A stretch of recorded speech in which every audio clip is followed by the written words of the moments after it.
Congratulations, you've just found the number one over 50 health and wellness podcast on the planet.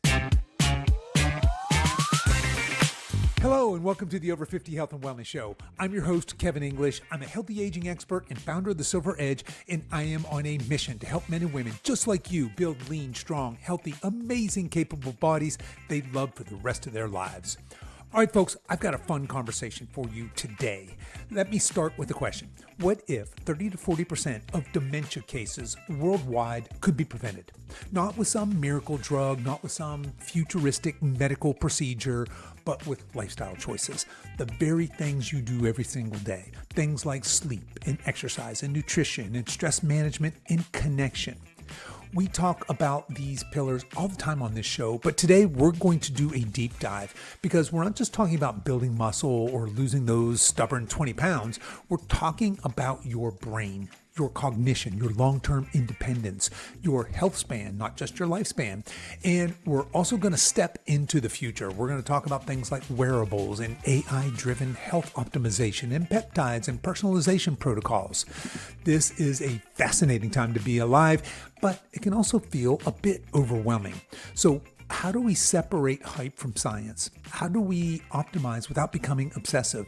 How do we leverage technology without losing our humanity? And that's exactly what we're going to unpack today on this episode. So my guest today is Thoryn Stephens. He is the founder and CEO of a company called BRAIN.ONE. This is an AI-powered platform focused on cognitive performance and human optimization. So Thoryn's background is actually in molecular biology, but he's also competed in Ironman triathlons, and now he sits at the intersection of biology, technology, and performance. So in this conversation, we're going to talk about things like the biggest lifestyle levers for preventing cognitive decline, why sleep might be the ultimate longevity hack. You know I love that, right? The truth about peptides and GLP-1s, what AI actually means for your health, and why small micro habits might be the real key to long-term vitality. So if you're over 50 and you want to stay sharp and strong and independent and fully engaged in life for decades to come, this episode is for you. All right, folks, whip up your protein smoothies and let's dive in. My education was in biotechnology, so I began my career very much as a researcher on the bench. We were the generation that really sequenced the human genome, and with the anticipation we'd be helping solve areas of drug development that had never been solved before. And it's really where I grounded myself, was in science. And then I began doing Ironman distance triathlons, and that's really when I began using health protocols and focusing on optimization. And that's really been a thread throughout my entire career, both in biotech and then as I went into different industries, really around just user measurement and then ultimately optimization. That's the foundation. All right, so I love it. Sounds like you got bit by that triathlon bug. What in Oh, there? yeah. Now you mentioned health optimization. You mentioned some Sure. probably some tracking metrics, things like that. All the So above, yeah. so yeah, dig into that a little bit. What did that look like Sure. for you? Were you? I guess you were already a pretty healthy dude. What were you do? Were you trying to win in Ironman? You just trying to No, improve you your know, performance? yeah, it's all peak performance. Like, honestly, trying to live the best life I possibly can, and it's utter totality, whatever that means, in the moment, and trying to find optimal health, but not super obsessive. I look at these things as a bit of a spectrum, and over here you've got like the Brian Mm, Johnsons of the world, and then you have the right. normal humans, and I'm kind of in the middle. I love this stuff. I think it's important. It's also important to live a beautiful life, whatever that looks like to you. So, and so that translated. So when I began, I was athletic younger. I went to a school for US ski team and Olympians. And at one point I really thought I'd go that route, and ultimately became a molecular biologist. And Mm. I was athletic, but it was really when I was in my 20s. And one day my mother was like, get out of bed. We're going to go do a Susan G. Komen 10K. And I went from 10Ks to half marathons to marathons, and then ultimately to full Ironmans. And it was my 30th birthday present, was my first Ironman. And yeah, I just absolutely loved it. And it was through that process that I began to see you have swim, bike, run, and then you're optimizing your physiology in real time. You have obviously hydration, electrolytes, you have proteins, you have carbohydrates, and any one of those variables you get off, then, you're not going to necessarily finish the race. So that was when I began really utilizing the concept of a health protocol and then using data to better inform it. I mean, back in those days, it's like whatever, 15 years ago now, we were using Excel. And that was really the basis of the health protocol. And then I began using wearables, and I'd send, the data to my coach at the time. And it's only just gotten more and more better. And that ultimately lend me to, founding my company, Brain.ONE. But that's a bit of the process. Yeah. Okay. So now you've mentioned, like, obviously in a long endurance event, Yeah, something like an Ironman, there's a lot of factors in there, right? We have all that nutrition and hydration. Of course, we have all that training that leads up to that and of that course. trial Yeah. and error. And there's a ton of Oh, yeah. metrics, right? Even back in the day when you're saying, hey, we were putting this all into spreadsheets and stuff. Sure. So that translates then to, you've got this science background, you're kind of nerding out on your metrics to chase this performance. And now today, what I think is really fascinating when I kind of look into you, researching for this, getting ready for this episode, I Yeah, see you do a whole lot with what you call brain fitness and sure. cognitive performance optimization. So I'm guessing you were setting the stage in those early days because clearly there's a mental side to any kind of athletic performance, as well as there would be in 100%. other areas of life. Talk to us Yeah. about that transition from maybe that more physical into this. How does that get you to be this expert in founding companies and AI and all of that fun stuff? Yeah, the mental side of measurement's interesting. And again, that's always been that kind of through point, is measurement of some kind. And the majority of research that's been done in the brain has done through qualitative, essentially surveys. Very little of it. I mean, I met with the Center for Brain Health a couple years back, and everything they did was survey based. It was like, how are you feeling? Because it's really hard to measure someone's subjective feeling on a thing. And so qualitative surveys are kind of the foundation of a lot of the initial brain work. And as we started going down this road, what we saw that there was just a much broader need. Our grandparents, our parents are terrified of dementia, as an example.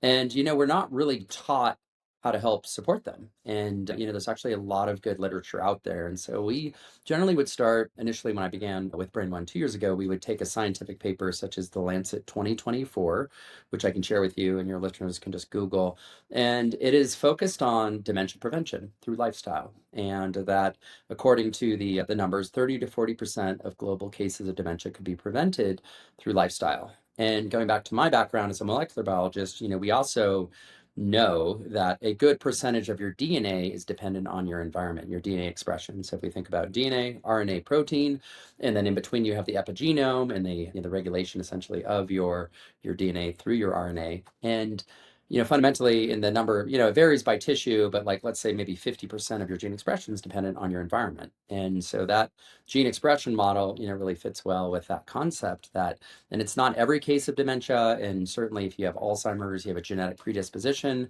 but that also means you could help support the symptoms. And so that was the genesis for our essentially road down this path, was to take scientific papers, generate editorial people who just read and understand, and then a series of steps that they can follow to help support them in their journey to prevent dementia.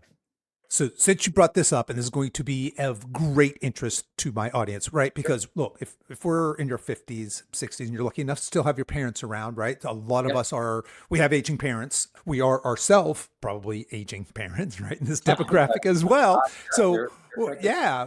So, what you had mentioned there, a couple of things, a couple of times you mentioned, hey, there's this genetics versus epigenetics, and we can't really, the genetics, it is what it is, but the Right. lifestyle factors, we've got control over that.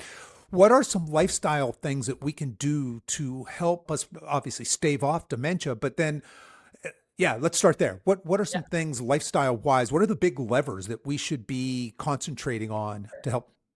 So big picture, again, we've analyzed, I mean, almost every longevity protocol ever published. And so first off, there's like the big pillars, right? You have nutrition, exercise, sleep, stress, and then some form of connection to yourself, to a higher power, to your family, purpose as an extension of connection. But, so starting with nutrition, and that is one of the foundational pillars, because you cannot truly be neurologically optimized if you're not getting the right food, fundamentally. And I'm a big believer in food is medicine and the power of, good nutrition and whole foods and trying to stay away from preservatives and so forth. So that's one lever that we start with. And then exercise, of course, and then sleep. Everyone's like, Thoryn, you've done all this research. What's like the number one longevity hack? And it's sleep, like really. I I'm mean, with you. I'm you, with you there. Yeah. Right. yes, absolutely. Which, is hard. It's, I mean, Mm-hmm. do so many of these podcasts. I talk to practitioners, I talk to clients. I mean, sleep is so hard for everyone. And so another foundational kind of principle is measurement, and again, I've really built my career on measurement biologically in a molecular biology fashion all the way up to behavior.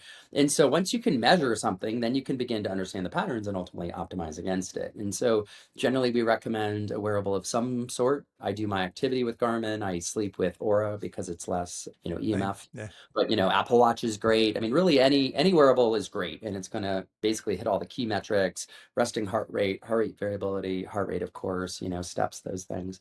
And so really that's one of the, kind of foundation is the measurement. And yeah, sleep, stress, and then connection. So that's usually where we start. And then, really specific to things like dementia prevention, they've found, doing this meta-analysis out of the Lancet 2024, hearing loss, hypertension, smoking, obesity, depression, air pollution, social isolation, and then more recently they added untreated vision loss. And so these are all, essentially just behavioral changes that you could say on top of, to a degree. If you live in a city with super high pollution, maybe you don't have the, luxury to move, but there certainly are a number of other, again, what we call micro habits that you can do, such as, really staying on top of your hypertension, as an example, physical inactivity, diabetes, excessive alcohol. So those are some of the essentially triggers. And then we build protocols that people can follow that help support them on that journey. Gotcha. Okay. So I love it because it sounds like those are things that we talk about all the time, week in and week out on this show, Yeah. right? We talk about exercise, we talk about restorative movement, as well as the importance of strength training for those of us in this age demographic. We talk about, 100%. I think the foundation of over 50 health and maybe health in general is sleep. Yeah. I am bullish on sleep. So we might come back to that a little bit. Obviously, we live in we're more stressed than ever. There's all sorts of, there are plenty of things to be stressed about. And so even if we can't maybe control our stressors, we can certainly control to some degree our response to that stress. It has a huge, huge impact on your overall health, right? And your body composition, but I suppose also your brain health and then therefore dementia, things of that nature. So, All all related. right. 100%. All interrelated. Absolutely. 100%. All right. So in that case, then if we have these lifestyle things, and some of my audience probably got this dialed in, right? Where do we go from there? What's next? Because it seems to me like you're out here with some of these biohacker, futuristic folks that are harnessing new technology, AI, et cetera, new protocols. Uh, what is the next step? Where do we go from here? Yeah. So I'm a big believer, again, in behavioral change, modifications, lifestyle, right? Like that to me is the foundation. Now, it depends on ultimately your objectives and your goals, Kevin. Something we're really seeing a lot of mechanism is around peptides, as an example. Mhm. So that's something we're working on now. If people really want to fine tune their health and they've gone through each of these areas, are there specific peptides that could be helpful?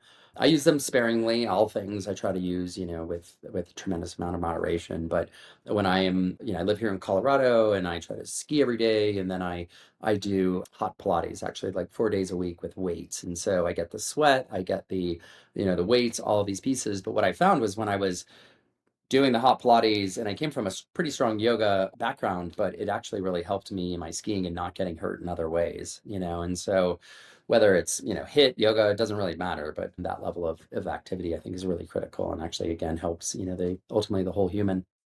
So those are some of the things that, I do on the day to day to help support. But part of that is like then peptides, again, as an example, we can get into the specifics of different types of peptides or even different types of therapies that we use, from PRP to stem cells to frequency. I mean, there's a lot of really, really cool different types of therapies out there too. Yeah, it seems like I mean, it's a fun time to be alive, right? We talk about the longevity and the lifespan, the health span. I know you talk about mind span, that's kind of new for my vocabulary there. But peptides are certainly all the rage. I think last year was the year of the peptide, and I suppose it's the GLPs really that brought that into our consciousness. But now there's, I think, even the average layperson who even has just a passing interest in, say, in my case, healthy aging, they probably know that peptides are a thing. Can you talk to us just a little bit? I mean, we did a whole podcast a while ago with a peptide expert. If you guys want, I'll throw a link to that in the show notes. You can go back and listen to that. But do you mind just taking a minute and talk about what is a peptide? Are they safe? And kind of what's the future of peptides and how are people getting educated and access to peptides? Because I believe that's also a changing landscape right now.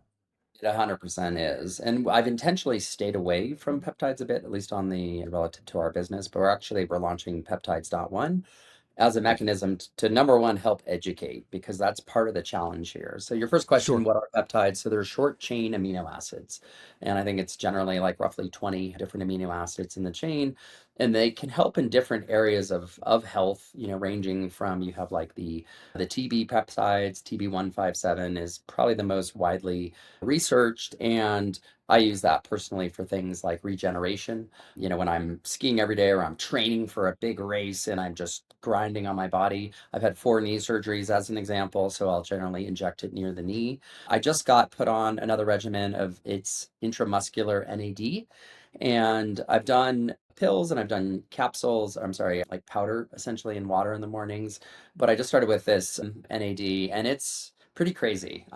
It's subtle. It's not like you have too much coffee, you feel it. With NAD, it's more subtle, but again, you can just go out for hours and you're just firing on all cylinders. So those are a couple in, my personal, essentially use. What we're also seeing though is really some interesting work within the GLP-1s and actually I would say, and I want to say it's an opportunity, but it's really a mechanism for supporting people in their GLP journey. In particular, there's really a movement now to like microdose GLP-1 instead of doing Yeah. these full doses. And so Right. that's just a trend we're seeing. So we're developing protocols around that.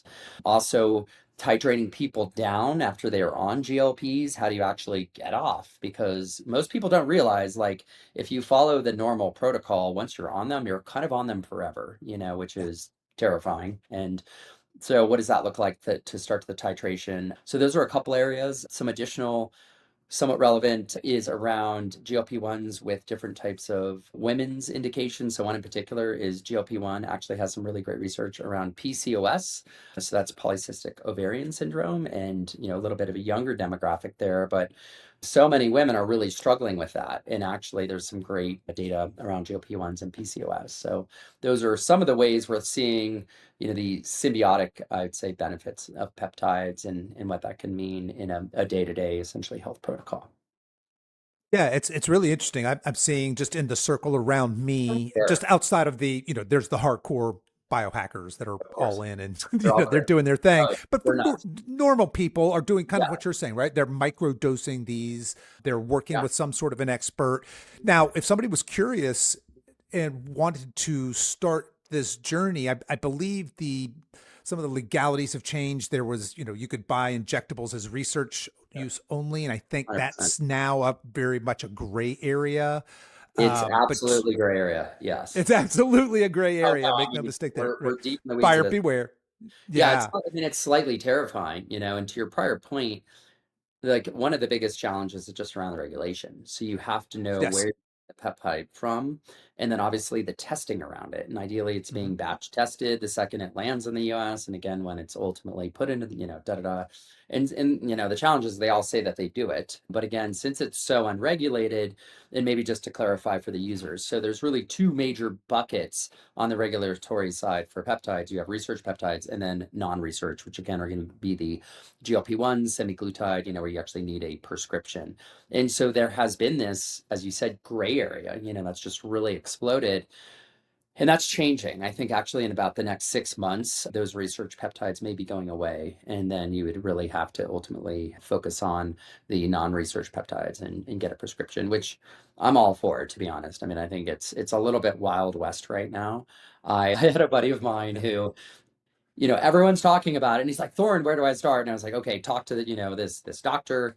And he met with the doctor and the doctor, sent him basically a box and he opened up the box and he opens it. And the first thing he sees are these giant gauge needles, which is what you Oof. use to reconstitute the peptide To with, reconstituting. you Yeah. with the Yeah. saline water, but like he opens it up and it's like this giant needle. And he's like, absolutely not, like through the box.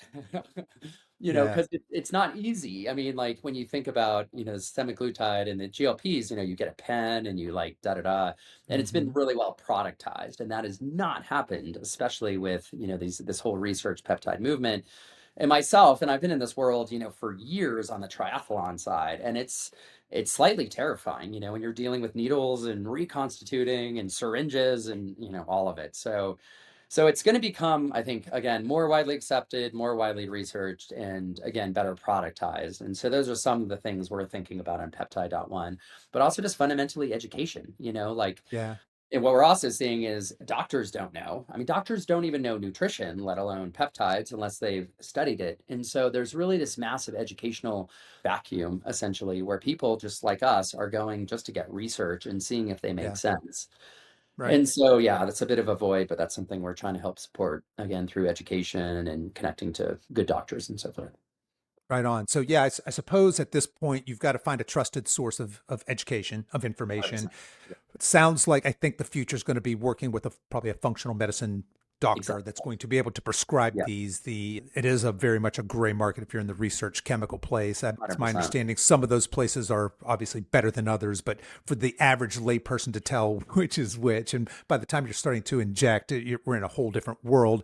I Yeah. think it's also interesting that when we talk about things like the peptides, um, we're kind of moving away from traditional quote unquote sick care, right? Because 100%. my Yeah. doctor, as nice of a guy as he is, he doesn't care about my optimum performance or my optimal health. He cares Right. about me being not sick. So are my serum blood levels in, Yeah. this crappy range or aren't they? That's what Yeah. all he really cares about. So to your point, my personal physician, I see, once a year for my physical, he doesn't know anything about peptides. I don't think he Oh, does. He yeah. certainly isn't going to recommend them for me because again, that's not his purview. Sure. Yeah.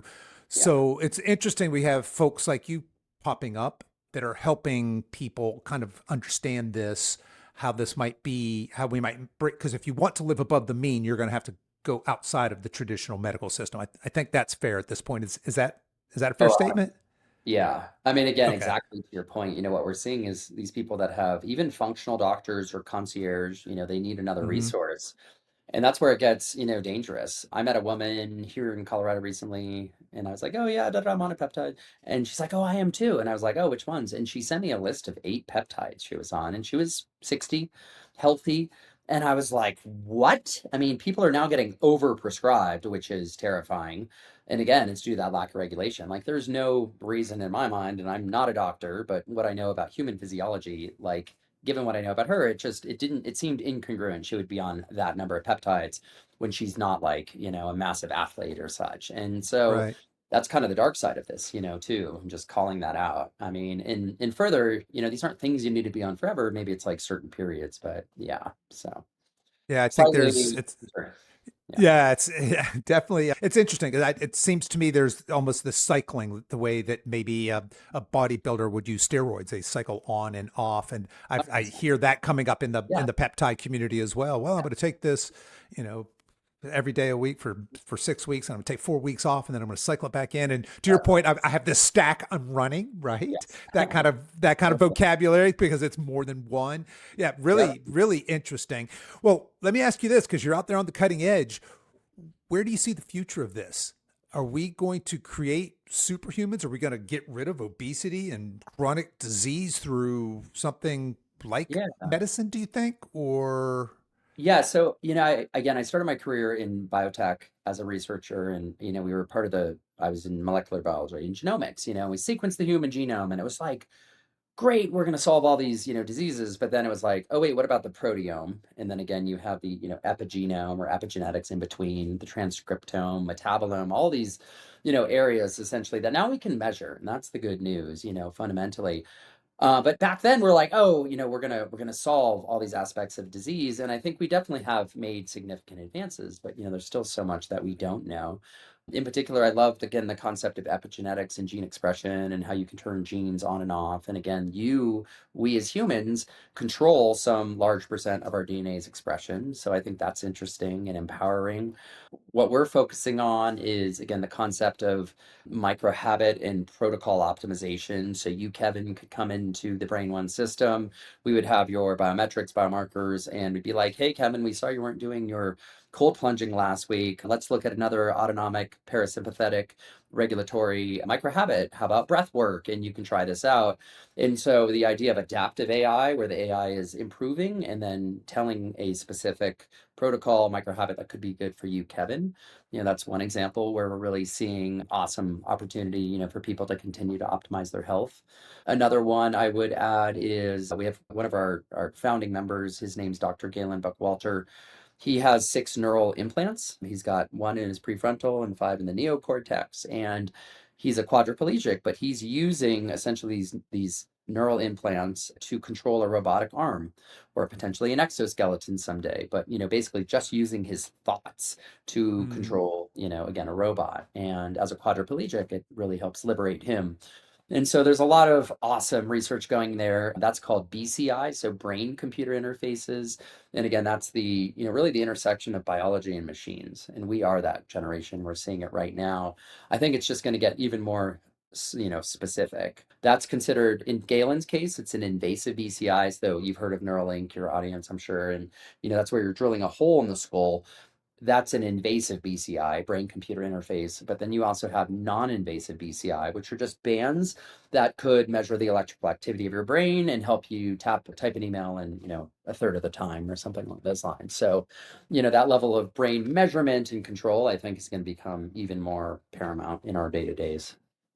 It's safe to say that that's not 100 years out in the future, is it? That's like Oh, it's coming. right Is now. I that mean, it's right now. It's tomorrow. Yeah, it's still I early. mean, Yeah, yes, just there is it's no amazing. shortage of BCI companies that are building these non-invasive, headbands and so forth for efficiency. So, like everything, I mean, there's a negative side to it. You don't want your brain data going to big tech, as an example. So Mhm. there are some protective measures out there as well. But yeah, I mean, these are the things that I'm thinking about pretty regularly.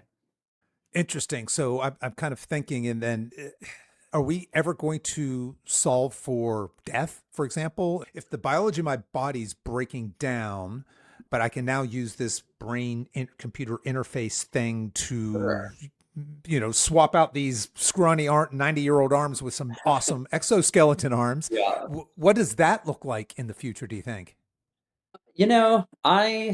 I have followed longevity for, quite a while. I've done biological optimization for quite a while. I remember 15 years ago, I was doing a triathlon and my buddy Dean was over there. We're like, Dean, what are you doing? And he's like, it's called red light, and he has a red light on his knee. We're like camping out and, doing this triathlon camp. And so my friends have really been a part of that movement, kind of from the beginning. I would say, as a molecular biologist, you cannot cheat biology, like we haven't. So I think there's ways you can improve, in that the concept again of like health span, lifespan is your life, and then health span is that last 20 years of your life, 10 years. You can absolutely make improvements there, but what we haven't found are, true mechanisms to, cheat biology. And as a biologist, like I feel personally, you just have to accept.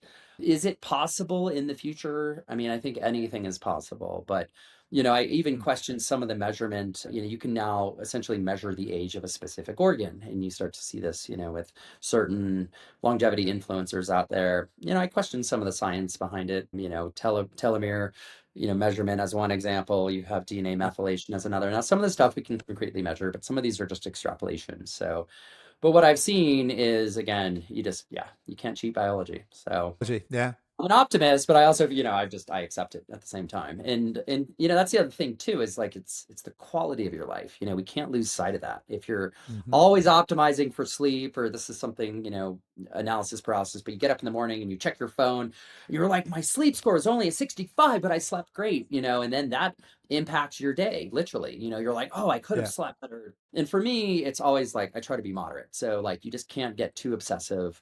You want to live the best life that you can with your family, your friends, your community, and yourself, all these pieces. And I think that's, part of like the true secret. But I do think that's a big part of the true secret. I think that my generation gets that instinctively, Yeah, right? A lot of us are actually a little bit, nervous or cautious around this newfangled technology and the AIs and all, all the wearables and all of that. And it can drive you nuts, right?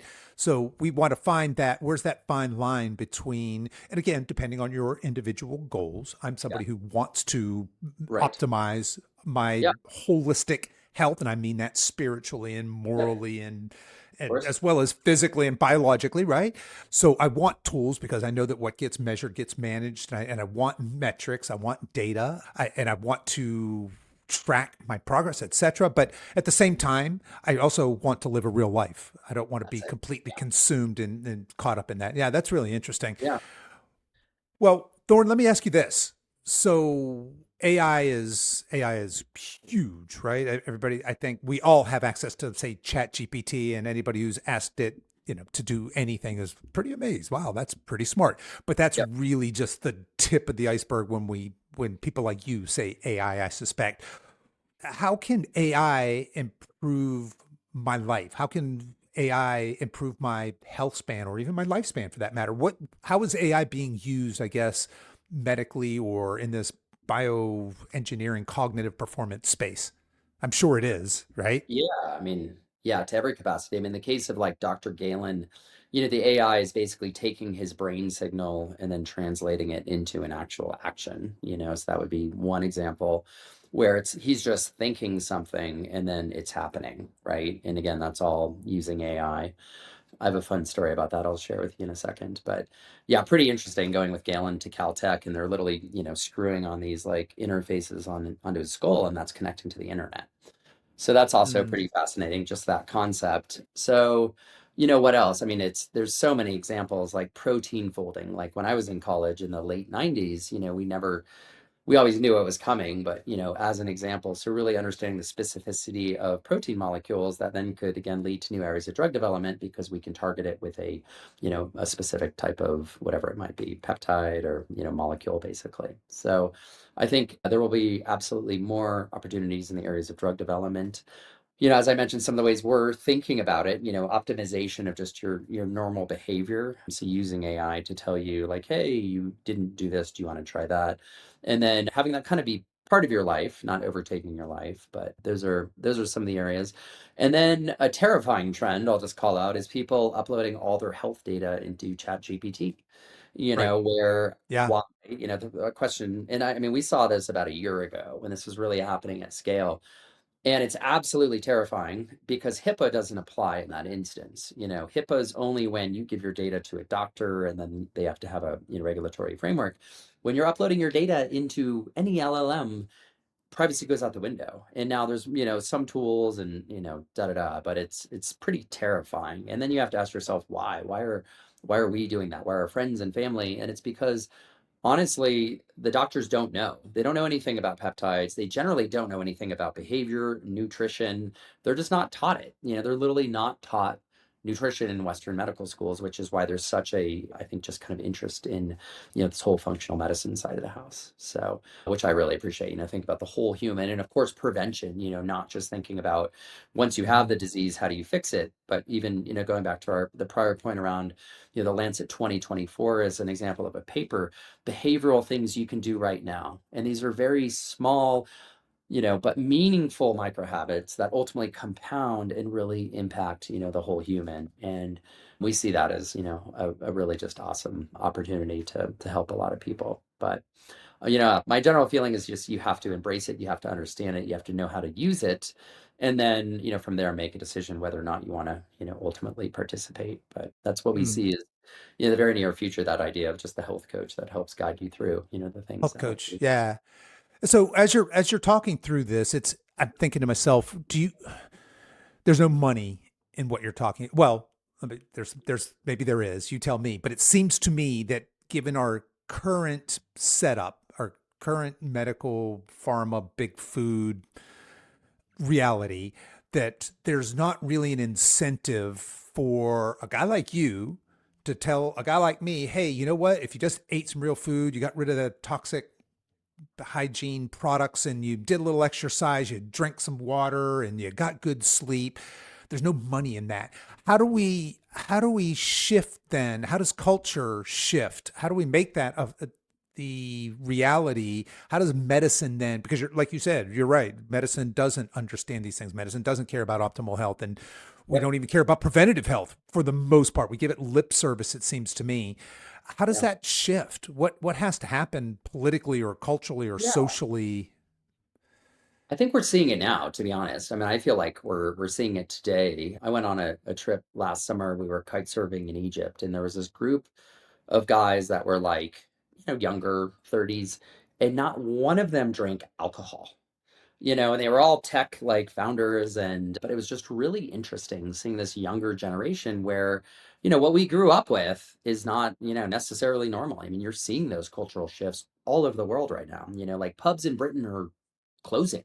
That's where you Mm. got your news, culturally. And a lot of those things are going away and they're shifting. So I think some of them are positive, again, where there's this shift more into onto health and prevention and, not using alcohols. You've also seen an explosion within psychedelics. I think that generally speaking is also positive. We haven't talked as much on the mental side, but these are tools that people now have access to. And, other tools like we mentioned, measurement, just the ability to now measure these things. I mean, you used to have to go to your doctor, and now you wake up in the morning and you know your heart rate variability. And you're like, Yeah. wow, my heart rate variability is normally an 80, and now it's last night it was a 45. Oh, well, I had those 2 glasses of wine. And oh, you know what? And I can tell you, anytime I drink a glass of wine, my HRV is going to go down, period. But that's when you can start to make the small micro habit changes, and these are small incremental changes that have such big impact on your lives. So yeah, those are some of the things that we see and do and try to evangelize. But I'm an optimist at heart, and again, I see these trends. 1/3 of the US population actually has wearables. I think that's only going to increase.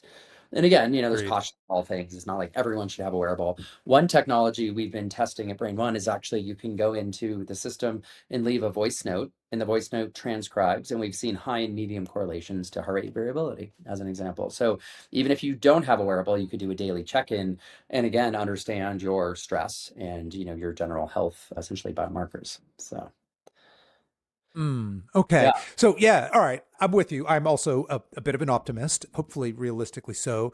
And sure. it sounds then like what you're saying is, hey, as I look around, I see this change, but it's not top down change. It's not the traditional medical system. It's more of a grassroots. It's we, the people, being Yeah. more aware and changing. Is that fair?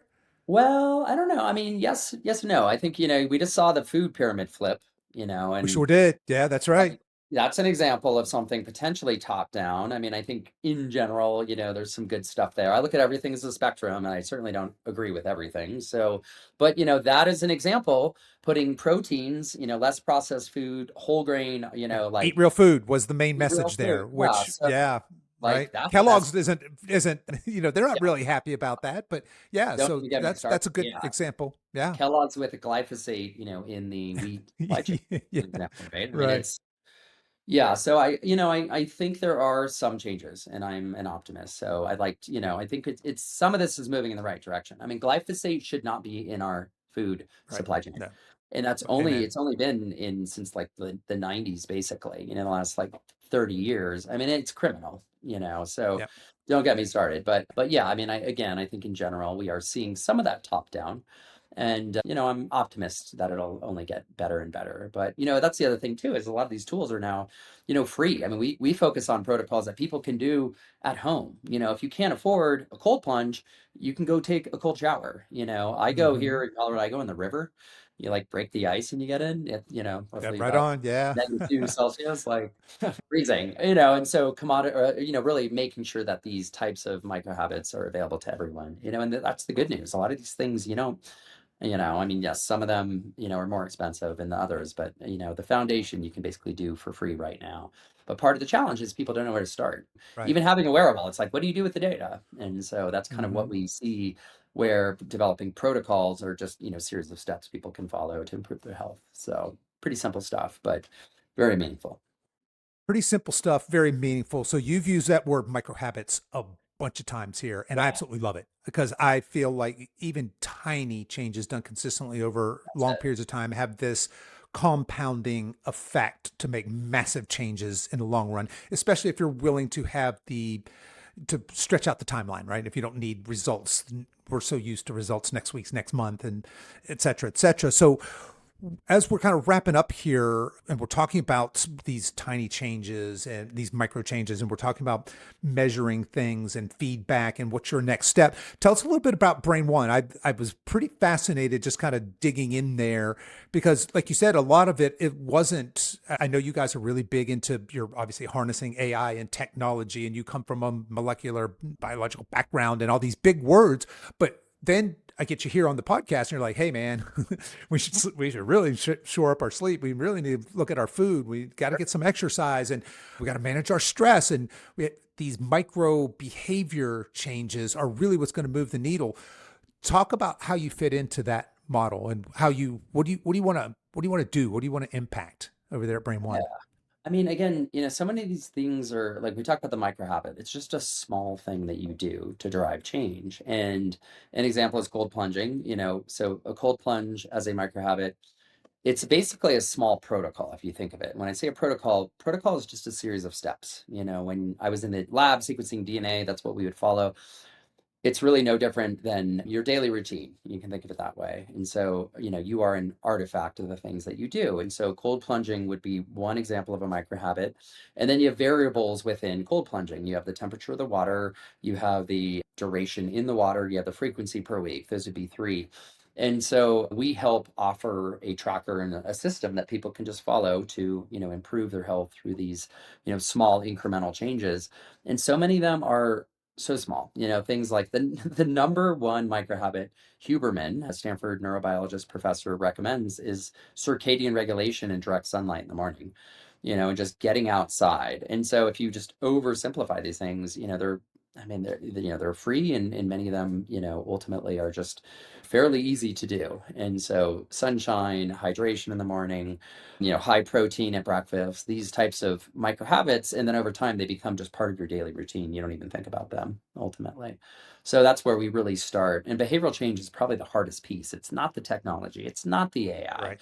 It's literally getting the human to do the thing. And so Right. that's, what we spend a lot of time thinking about on the behavior side. And it just depends on the human's motivation at the end of the day. Do they have a health scare? People drink until they can't, or they, choose not to for some reason. And oftentimes it could be something, impacting their health or other areas of their life.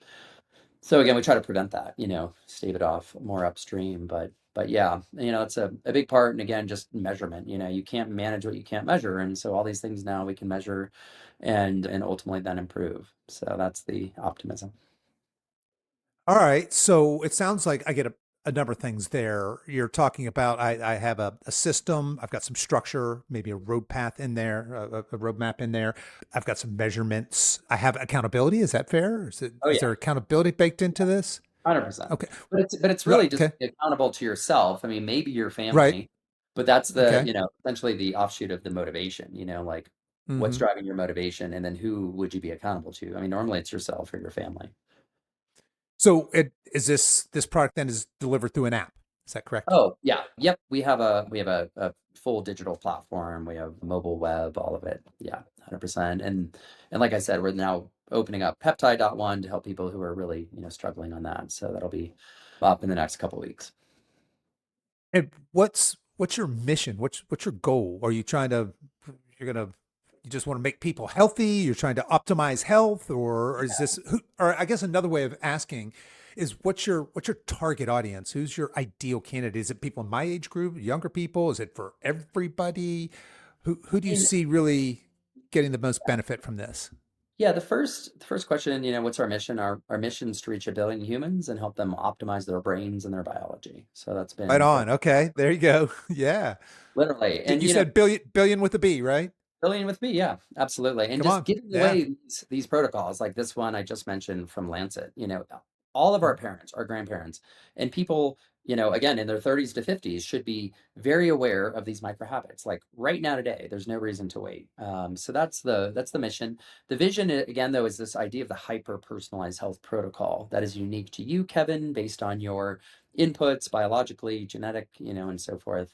And yeah, to ultimately help humanity and do something greater than ourselves. But to do it, again, in a structured framework. And to be clear, while we've got awesome technology around this, you just need ultimately, this is like my scientific notebook, but you just need a pad and a piece of paper and like a Yeah. pen.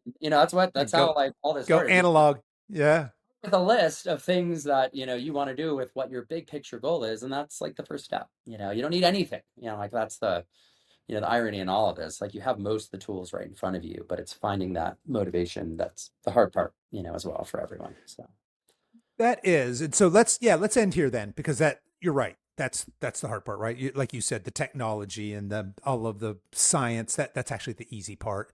As a personal trainer, nutrition coach, that's the ground stakes, right? It's really easy to lay out the best program or the best, here for you and where you are metabolically speaking. This is what I recommend nutritionally. That part's really easy. But what's not so easy is helping that person become the kind of person who really cares and loves that, right? And sees themselves in this new way. What advice do you have then for you? You had mentioned kind of this motivation and behavior change. What advice do you have for people that are interested in behavior change, but have just found it so darn hard? Because let's face it, it's difficult, or it can be difficult. It can be perceived as difficult.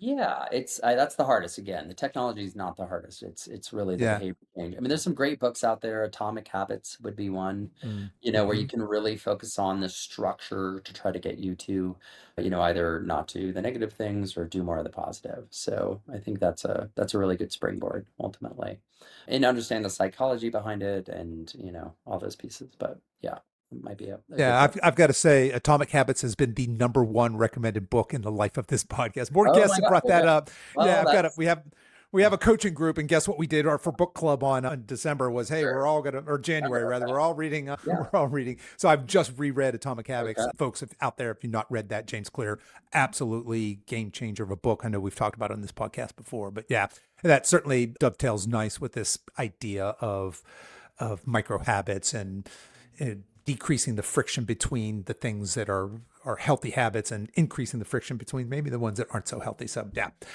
All right, Thoryn, where do we want to send folks? Folks listening to this, they're interested, maybe Sure. they're interested in BRAIN.ONE, learning more Yep. about you. Where do we Great. send them?